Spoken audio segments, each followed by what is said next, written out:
Episode के starting में हम प्रेजेंट से 22 साल पहले का सीन देखते हैं, जहाँ पर एक आदमी अनाउंस कर रहा था कि लुटेरो का राजा गोल्ड रोजर पकड़ा गया है, जिसे अब मौत की सजा सुनाई गई है। जहाँ पर बहुत सारे लोग देखने आए होते हैं, लेकिन वो मरने से पहले उसे देखने आए हुए सभी लोगों को बताता है कि उसने अपनी जिंदगी में जितने भी चोरी और डकैती की है वो सब खजाना उसने कहीं पर छिपा दिया है। और वो उन सभी से कहता है कि अगर तुम आजाद और अमीर बनना चाहते हो तो मेरा खजाना ढूंढ कर दिखाओ। लेकिन तभी अनाउंस करने वाला वो आदमी गोल्ड रोजर को मरवा देता है। ये सुनकर वहाँ के सभी लोग खजाने की तलाश में निकल पड़ते हैं और इससे ही शुरू हुई गोल्ड रोजर के खजाने को खोजने की युग, जिसे कहते हैं वन पीस। इसके बाद सीन शिफ्ट होता है प्रेजेंट में, जहाँ पर लूफी अपने नाव के अंदर से पानी को निकाल रहा था, जिसका सपना होता है वन पीस को ढूंढकर पायरेट का किंग बनने का। लेकिन नाव के अंदर ज्यादा पानी भरने के कारण नाव धीरे धीरे डूबने लगता है, इसलिए वो एक बॉक्स के अंदर घुस जाता है। और तब कुछ देर बाद वो बॉक्स फ्लोट करके एक जगह पर पहुंचते हैं, जहाँ पर दो पायरेट के जहाज पर लड़ाई हो रही थी, जिसमें एक नाव बहुत बड़ी थी और वो नाव उस नाव पर कब्जा कर लेता है,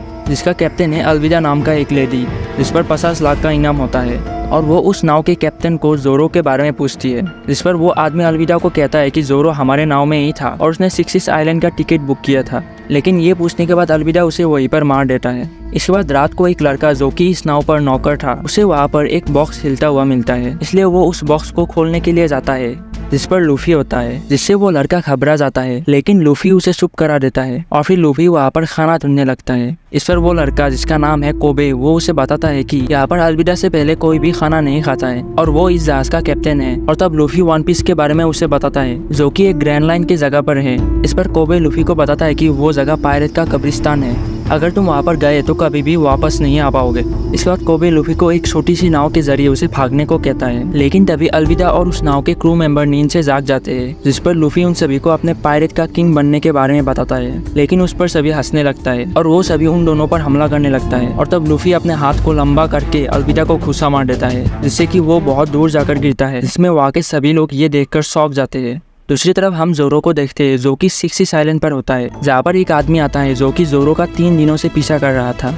इस पर जोरो उससे पूछता है कि तुम मुझसे क्या चाहते हो। इस पर वो बताता है कि वो एक बैरोग नाम के एक ऑर्गेनाइजेशन से है, जिसको जोरो जैसा काबिल और अनोखे योद्धा की जरूरत है। लेकिन जोरो उसे मिडिल फिंगर दिखाकर उसे इनकार कर देता है और तब वो आदमी जोरो पर हमला कर देता है और फिर उन दोनों के बीच में लड़ाई शुरू हो जाता है, जहाँ पर जोरो उसे 2 हिस्सों में काट देता है। इसके बाद नाव में लूफी और कोबे ग्रैंड लाइन की तरफ निकल पड़ते हैं, जहाँ पर कोबे लूफी से उसके पावर के बारे में पूछता है, जहाँ पर हमें एक फ्लैशबैक दिखाया जाता है, जिसमें 10 साल पहले लूफी, जिसका बचपन से ही कोई फैमिली नहीं है, लेकिन वो बड़ा होकर पायरेट बनना चाहता है, इसलिए वो एक नाव पर काम करने आता है, जिसका कैप्टन है सैंग। लेकिन उस नाव के सभी लोग वहाँ पर उसे काम करते हुए देखकर हंसने लगता है। और तब लूफी सैंग को कहता है कि वो भी सैंग के साथ जाना चाहता है और पायरेट बनना चाहता है, लेकिन सैंग उसे मना कर देता है। और फिर लूफी गुस्से में एक कमरे के अंदर जाता है, तभी उसे वहाँ पर एक बॉक्स मिलता है, जहाँ पर रखा हुआ था एक डेविल फ्रूट, और फिर लूफी उस फ्रूट को खाने लगता है। इधर सैंग अपनी पार्टी खत्म करके बैठा हुआ था, लेकिन तभी वहाँ पर एक पायरेट आता है और वो वहाँ पर एक वाइन की बोतल ऑर्डर देता है।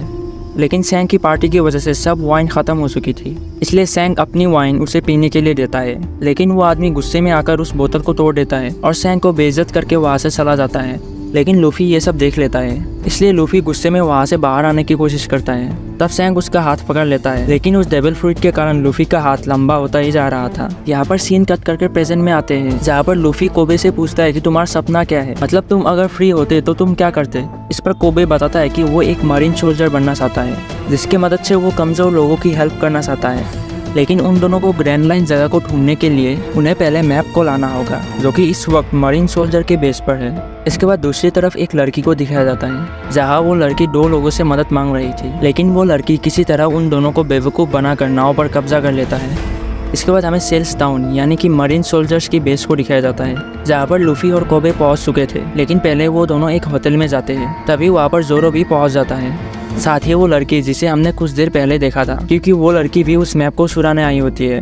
और तब जोरो के पास एक लड़की आती है, जिसके हाथ में राइस बॉल होता है, जो कि जोरो के लिए लाई थी। लेकिन वहाँ पर एक आदमी आता है, जिससे वो लड़की टकरा जाती है और उसके हाथ से राइस बॉल का प्लेट गिर जाती है। तब वो आदमी उस लड़की को धमका कर राइस बॉल को कुचल देता है, लेकिन जोरो वो आदमी के कुचले हुए राइस बॉल को खा लेता है और उसे भी खाने को कहता है। लेकिन वो आदमी गुस्सा होकर जोरो पर हमला कर देता है और उन दोनों के बीच में लड़ाई शुरू हो जाता है। इधर वो लड़की फिर का फायदा उठाकर उस सोल्जर को बेहोश करके उसका यूनिफॉर्म पहन लेता है। दूसरी तरफ वो आदमी जोरो को कहता है कि मुझे छोड़ दो, बदले में मेरे फादर तुम्हें जो चाहिए वो दे देंगे। इसके बाद जोरो को वो आदमी उसके फादर कैप्टन मॉर्गन के पास ले आता है, जो कि कि मरीन बेस के अधिकारी है और कैप्टन मॉर्गन जोरो को वहाँ पर 7 दिन रहने का ऑफर देता है और जोरो उस ऑफर को एक्सेप्ट कर लेता है। इधर लूफी और कोबे एक प्लान बनाता है कि लूफी अंदर जाकर उस मैप को लाएगा और कोबे उस जगह से भागने के लिए एक बोट को तैयार रखेगा। लेकिन अगले दिन कैप्टन मॉर्गन जोरो को इनाम देने के बजाय उसे रस्सी से पकड़ लेता है और फिर लूफी नीचे के जरिए कैप्टन मॉर्गन के अड्डे के अंदर घुसता है और उसे वहाँ पर जोरो मिलता है जो कि रस्सी से बंधा हुआ था। और तब लूफी उसे पहचान लेता है और लूफी उसे अपना इंट्रोडक्शन देता है और फिर जोरो अपने आप को पायरेट हंटर बोलता है। इसका काम होता है लूफी जैसे पायरेट को मारना। आगे जोरो ये बताता है कि बहुत वक्त पहले उसने किसी से वादा किया था कि वो दुनिया का महान तलवारबाज बनेगा। और फिर लूफी जोरो की रस्सी खोलकर अपने क्रू में शामिल होने का ऑफर देता है, लेकिन जोरो मना कर देता है। दूसरी तरफ वो लड़की मैप को सुराने के लिए एक कमरे में आती है, लेकिन वहाँ पर वो आदमी भी होता है जिसका कपड़ा उसने पहना हुआ था, इसलिए वो उसे पहचान लेता है और वो लड़की उन दोनों पर हमला करके बेहोश कर देती है। इसी बीच लूफी ऊपर से एक टेबल के ऊपर गिरता है और वो लड़की लूफी को अरेस्ट करने की कोशिश करती है, लेकिन लूफी ने भी उन दोनों की बातें सुन ली थी और फिर वो दोनों बहस करते करते मैप को ढूंढने के लिए जाते हैं। लेकिन आगे उन दोनों को वहाँ पर कैप्टन मॉर्गन मिलता है। तब वो दोनों झूठ बोलकर किसी तरह बच जाते हैं और वो लड़की मॉर्गन से उस कमरे की चाबी भी चोरी कर लेती है और फिर वो दोनों उस कमरे के अंदर आ जाते हैं जहाँ पर वो मैप रखा हुआ था और वो बातें करते हुए किसी तरह उस लॉकर को ढूंढ लेते हैं। और इधर कैप्टन मॉर्गन को पता लग चुका था कि उसको बेवकूफ बनाया गया है। इधर वो दोनों लॉकर को खोलने की कोशिश करता है लेकिन खोल नहीं पाता, इसलिए लूफी उसे खींचने लगता है और वो लड़की भी उसकी मदद करती है। तभी वो दोनों लॉकर के साथ वहाँ से नीचे गिर जाते हैं और उन दोनों को सभी सोल्जर घेर लेते हैं। तभी जोरो वहाँ से भागने की सोचता है, लेकिन उन दोनों को देखकर वो भी मदद करने लगता है। तभी वहाँ पर कैप्टन मॉर्गन भी पहुंच जाता है। इसके बाद उन तीनों और मॉर्गन के साथ लड़ाई शुरू हो जाता है, जिसमें जोरो और लूफी मिलकर उसे हरा देता है। और फिर जोरो उस लॉकर को उठाकर उन दोनों के साथ एक नाव में आते हैं, लेकिन कोबे वहाँ पर नहीं होता है।